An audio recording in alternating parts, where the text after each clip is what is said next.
আসসালামু আলাইকুম ভিউয়ার্স, আমি প্রকৌশলী Mohammad Mizanur Rahman, structural design engineer, building. আজকে বাড়ি নির্মাণ সংক্রান্ত একটি খুব গুরুত্বপূর্ণ topics clear cover of reinforcement, এটি নিয়ে আলাপ করব। যারা বাসাবাড়ি নির্মাণ করছেন বা সাইটে যারা কাজ করছেন তাদের জন্য এটি একটি খুবই গুরুত্বপূর্ণ টপিকস হতে চলেছে। তো আসুন আমরা প্রথমেই জেনে নিই ক্লিয়ার কাভার কাকে বলে। ক্লিয়ার কাভার হচ্ছে যে আউটার রেনফোর্সমেন্ট থেকে কংক্রিটের যে এজ, অর্থাৎ বাংলায় যদি বলি সরাসরি যে একটা কলাম বা বিম, যেটাই ধরেন এই যে এর মাঝে যে রডটা থাকে, কলাম যদি হয় এই রিংটাকে বলা হয় টাই, আর বিম হলে এটাকে বলে স্টিরাপ। তো এই যে স্টিরাপ বা টাই থেকে যে শেষ পর্যন্ত যে কংক্রিট, অর্থাৎ এই অংশটুকু যে কংক্রিট থাকে এটাকে বলে ক্লিয়ার কাভার। ক্লিয়ার কাভার, ঠিক আছে? তো এইটাই হচ্ছে ক্লিয়ার কাভার। ক্লিয়ার কাভারের আসলে প্রয়োজনীয়তা কি? ক্লিয়ার কাভার দুইটি কারণে মূলত দেওয়া হয়, যেমন একটা হচ্ছে কোরোশন বা জং ধরা থেকে রক্ষা করে, আরেকটা হচ্ছে ফায়ার রেজিস্ট্যান্স। একটা কোরোশন আর একটা ফায়ার রেজিস্ট্যান্স। অনেক সময় যদি আগুন ধরে তাহলে এই যে ক্লিয়ার কাভার যখন থাকে তখন রডটাকে সরাসরি ক্ষতিগ্রস্ত করতে পারে না। তো মেইনলি যেটা কোরোশন, যে আমাদের যে বাসাবাড়ি নির্মাণ করি বাতাসে কিন্তু জলীয় বাষ্প, আর্দ্রতা এগুলো থাকে, এটার সঙ্গে রডের যে বিক্রিয়া করে যাতে জং না ধরে বা মরিচা না পড়ে, সেই জন্যই মূলত এই ক্লিয়ার কাভারটা দেওয়া হয়। এই ক্লিয়ার কাভার যদি ঠিক মতো না দেওয়া হয় তাহলে কি হবে, জং ধরে কংক্রিট খুলে খুলে পড়ে যাবে। জং ধরলে তো লোহা বা স্টিল যেটা দিই বা রড যাই বলেন, এটা এক্সপান্ড হয়, তখন এই কংক্রিট পড়ে গেলে বিল্ডিং এর লংজিভিটি বা স্থায়িত্বকাল কমে যায়। তাহলে আশা করি বুঝতে পেরেছেন ক্লিয়ার কাভারটা অনেক গুরুত্বপূর্ণ। তো আমাদের একটি বিল্ডিং এ অনেক কম্পোনেন্ট থাকে, যেমন পাইল ক্যাপ, ফুটিং, বিম, গ্রেড বিম, ছাদ, সিঁড়ি। তো প্রত্যেকটারই ক্লিয়ার কাভার আছে এবং এগুলি ক্ষেত্র বিশেষে আলাদা আলাদা হয়ে থাকে। বিল্ডিং সম্পর্কিত বা কাজ করতে গেলে যে বিষয়গুলো প্রয়োজন, যেগুলা বললাম পাইল, ফুটিং, গ্রেড বিম, এই সম্পর্কিত সব ভিডিওগুলাই আমার চ্যানেলে আমি দিয়ে রেখেছি, আপনারা দেখবেন, আশা করি উপকৃত হবেন। তো প্রথমেই আমরা আসি যে একটি পাইলের ক্লিয়ার কাভার কত। পাইল সাধারণত আমাদের দেশে দুই রকম করে থাকি। একটা হচ্ছে কাস্টিং সিটু পাইল, যেটা সাইটে করা হয় দেখবেন বোরিং করে, আর আরেকটা প্রিকাস্ট পাইল, যেটা সাইটে আগে বানিয়ে তারপরে হ্যামার দিয়ে ড্রাইভ করা হয়। এই হ্যামারগুলো বিভিন্ন ধরনের আছে, হাইড্রোলিক স্ট্যাটিক হ্যামার হতে পারে, ড্রপ হ্যামার হতে পারে, ডিজেল হ্যামার হতে পারে। তো যাই হোক, আজকে যেহেতু ক্লিয়ার কাভার নিয়ে আলাপ করছি, ক্লিয়ার কাভারটা বলে দিই। পাইলের ক্লিয়ার কাভার যদি কাস্টিং সিধু পাইল হয় তাহলে এটা আমরা দিব কত, 3 ইঞ্চ দিব।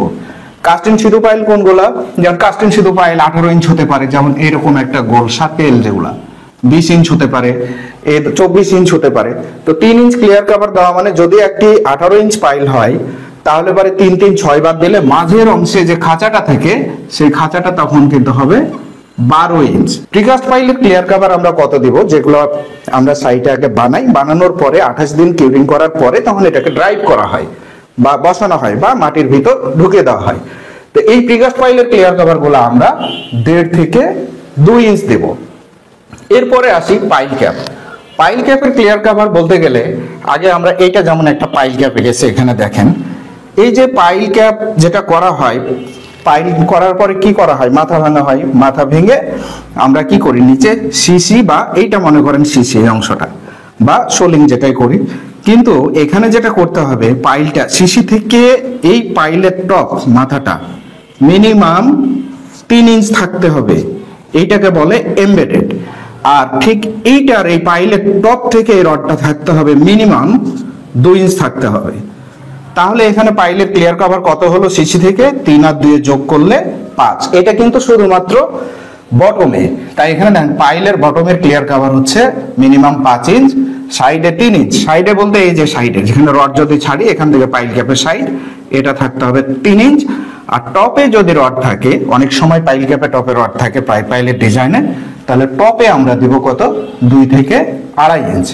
তাহলে পাইলের ক্লিয়ার কাভার বটম হচ্ছে 5 ইঞ্চ। কেন 5 ইঞ্চ? 3 ইঞ্চ হচ্ছে এমবেডেড, আর এমবেডেডের ওপর থেকে, এমবেডেড অর্থাৎ উঁচু হয়ে থাকবে, এটা যদি বটম হয় সিসির, তাহলে এর উপরে যে উঁচু হয়ে যে পাইলটা থাকবে এটাই হচ্ছে এমবেডেড। এইটা ন্যূনতম 3 ইঞ্চ থাকতে হবে। এটা একটা ইন্টারলকিং এর কাজ করে, যখন ভাইব্রেশন হয় বা ভূমিকম্প হয় সেই সময় যাতে এই কংক্রিটের সঙ্গে একটা লকিং সিস্টেম হয়। কিন্তু প্রায় ক্ষেত্রে দুঃখের বিষয় এই জিনিসটা সাইটে যারা বাসাবাড়ি নির্মাণ করছেন, যারা হয়তো অতটা মনিটরিং করতে পারেন না, এই যে উঁচু অংশটা কিন্তু থাকে না এখানে যেটা করা হয়েছে। কিন্তু আপনারা অবশ্যই সিসি বা সোলিং এর উপর থেকে ন্যূনতম 3 ইঞ্চ উঁচু রাখবেন। এখন আসেন আমরা ফুটিং এ কত ক্লিয়ার কভার দেব। ফুটিং এর যে বটম রডে ক্লিয়ার কভার হবে 3 ইঞ্চ। ফুটিং এর যেটা সাইডে আমরা দিব 3 ইঞ্চ, বটম সাইড 3 আর টপে হবে 2 থেকে 2.5 ইঞ্চ। অর্থাৎ এটা যদি একটা ফুটিং হয়, ফুটিং তো এইরকম তাই না, এই যে নিচের যে রডটা দেব এইটা হবে 3 ইঞ্চ, আর সাইডেও 3 ইঞ্চ, আর টপে গেলে 2 থেকে 2.5 ইঞ্চ দেব। এখন কলামের ক্লিয়ার কভারটা কত হবে? আমরা যখন কলাম করব, কলামের কিন্তু দুইটা অংশ থাকে, একটা অংশ মাটির নিচে আর একটা অংশ থাকে মাটি থেকে উপরে। অর্থাৎ আমরা যদি প্লিন্থ লেভেল বলি বা ফ্লোর লেভেল, তো আপ টু পিএল অর্থাৎ প্লিন্থ লেভেল পর্যন্ত যেটা মাটির সঙ্গে কন্টাক্ট থাকবে, সেইখানে এটা যদি কলাম হয় এই ক্লিয়ার কভারটা দিব কত আমরা তখন 3 ইঞ্চ দিব, যেটা মাটির মধ্যে থাকবে। আর মাটি থেকে উপরে অর্থাৎ পিএল থেকে যখন উপরে চলে যাবে তখন আমরা ক্লিয়ার কভার দেবো অ্যাবাভ পিএল 1.5 ইঞ্চ। কারণ আমরা এখানে মাটির নিচে 3 আর মাটির বা পিএল এর উপরে গেলে 1.5 ইঞ্চ। কিন্তু এই বিল্ডিং যদি কোস্টাল এরিয়াতে হয় অর্থাৎ উপকূলীয় অঞ্চলে, তাহলে সেক্ষেত্রে আমরা মাটির নিচে 3 ঠিকই থাকবে, কিন্তু মাটির উপরে যখন চলে যাব মানে পিএল এর উপরে, তখন কিন্তু আমরা 2 ইঞ্চ দেব অর্থাৎ 1/2 ইঞ্চ বাড়িয়ে দেব। এখন আমরা আসি গ্রেড বিম। গ্রেড বিমের ক্ষেত্রে কি করব? গ্রেড বিমের ক্ষেত্রে আমরা bottom 2 inch, side 2 inch, top 2 inch, অর্থাৎ গ্রেড বিমের চারিপাশেই আমরা ক্লিয়ার কভার 2 ইঞ্চ করে রাখবো। বিম, এরপরে যখন আমরা বিমে আসব, বিমের ক্লিয়ার কভার আমরা বটম, সাইড এবং টপ 1.5 ইঞ্চ করে দেব, মানে চারিপাশে 1.5 ইঞ্চ থাকবে। এটা হচ্ছে নর্মাল জোনে। কিন্তু যদি কোস্টাল জোন হয়ে যায় মানে উপকূলীয় অঞ্চল, এখানে বাতাসে স্যালাইনিটি বা লবণাক্ততার পরিমাণ বেশি থাকার কারণে আমাদের ক্লিয়ার কভারটা একটু বাড়িয়ে দিতে হবে। অর্থাৎ বিমের কোস্টাল এরিয়াতে ক্লিয়ার কভার হবে 2 ইঞ্চ। এরপরে আমরা আসি স্ল্যাব এবং স্টেয়ার অর্থাৎ ছাদ এবং সিঁড়ি। ছাদের বটমে আমরা ক্লিয়ার কভার কত দিব?